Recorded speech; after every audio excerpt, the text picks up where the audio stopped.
What's up, guys? Today we're going to be talking about the 3 things that you can do yourself to make your HVAC run as efficiently as possible and save yourself a lot of money.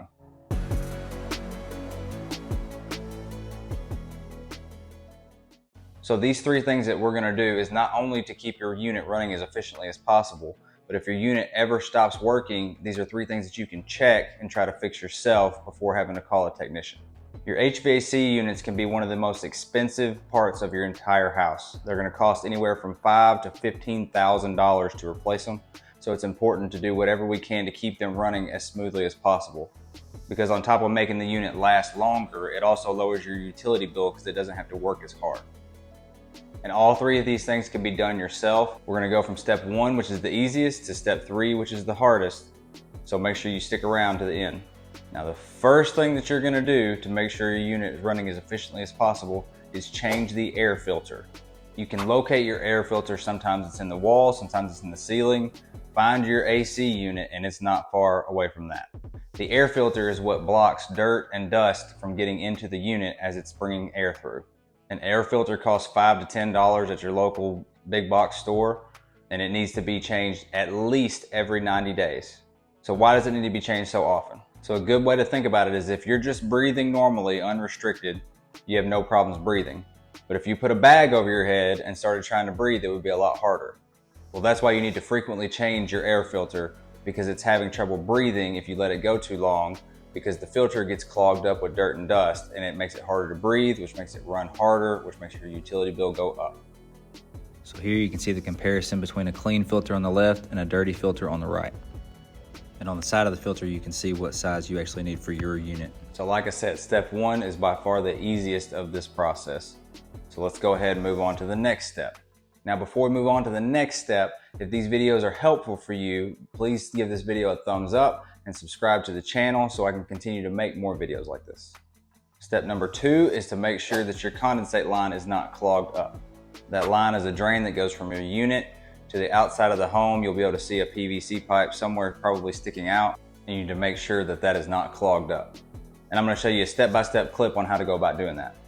Now, the second thing that you're going to do to get your house ready for summer, and it's also something that you can do if your unit isn't working right, you want to check before you actually call a technician, is you're going to check this condensate line for clogs. You should be able to find this sticking out of your house somewhere, and it runs all the way back to your unit. How you do that is we're going to take a shop vac and connect it to this PVC pipe right here and try to suck any possible clog out of it. I'm going to take this vent cap off just to get better access to this pipe here. You can see that it's actually frequently dripping right here, so there actually probably is a clog in there right now.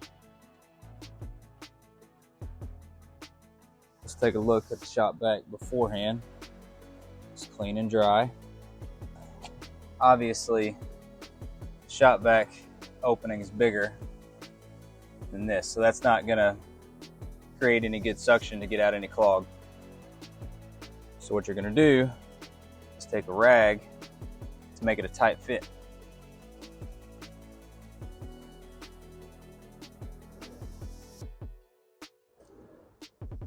We turn our shop vac on.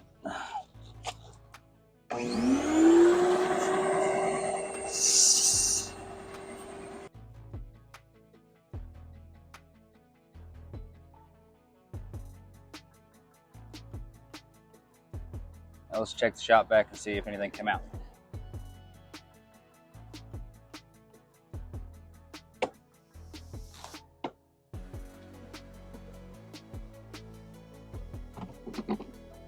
Oh yeah. You see all that in there? So you frequently need to be checking this, because the more clogged it is, the harder your unit's going to have to work, which is then just going to raise your energy bill. And that finishes step number 2. So now we've completed step 1 and 2, and I told you step 3 is going to be the hardest. Cleaning your outside unit. Now, I've made a video in the past going over this, but this one is going to be even more in depth, and I actually have another step because I'm cleaning mine even farther than I did last time. You need to be cleaning your unit at least once a year to make sure it continues to run efficiently. If you don't feel comfortable doing it, call a technician, but I'm showing you how to do it to save yourself money by doing it yourself. My unit is over 25 years old, and you can tell by how beat up it looks, but it still runs and we want to keep it that way. The first and most important step is to make sure there's no electricity running to the unit. I even turned it off at the breaker on the inside just to be extra careful.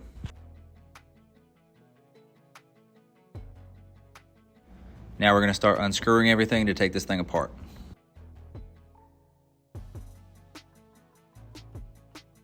When you start unscrewing the top, make sure you have a table or something nearby to set it on because all the wires are still going to be attached. To be able to get to the fins on this unit, we need to take the wire cage off also. If your unit is newer and the fins aren't damaged, then you don't have to do this. Now we're going to take our shop vac and clean out all the extra leaves and other debris that's in the unit.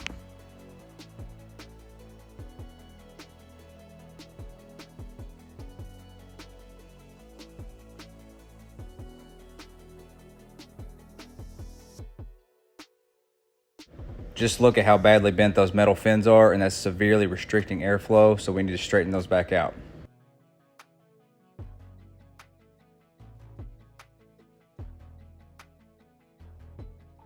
Now there are tools made specifically for straightening the fins out, but I've actually found that a stiff bristle brush tends to work better.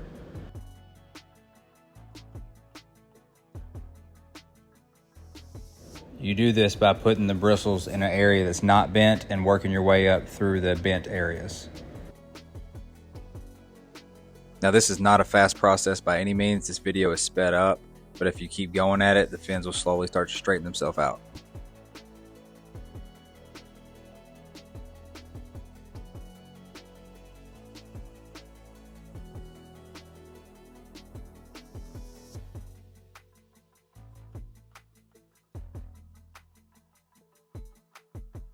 Now I was on a time crunch, so I didn't get to spend as much time as I wanted to straightening the fins out, but as you can see, it's not nearly as bad as it was before, which means that airflow is a lot less restricted than it was.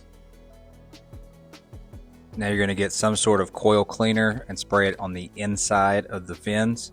I really didn't like this coil cleaner as much because it didn't seem to foam up and cover as much area as I'd like to, but it did the job. Then you're going to take a water hose and gently rinse from the inside out. If you use any kind of pressure, you risk damaging those fins, so don't try to use any kind of pressure washer.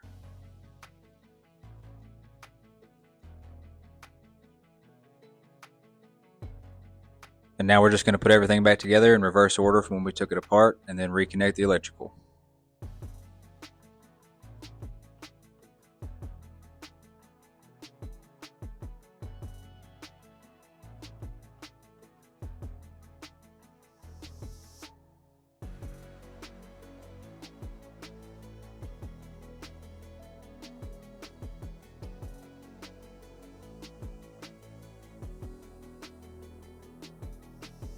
Now we can compare the before and after so you can see how much better it looks.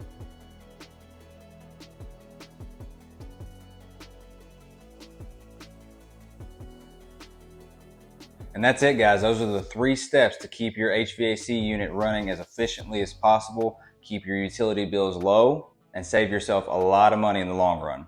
Don't forget to like this video and subscribe to my channel, and I'll see y'all next time.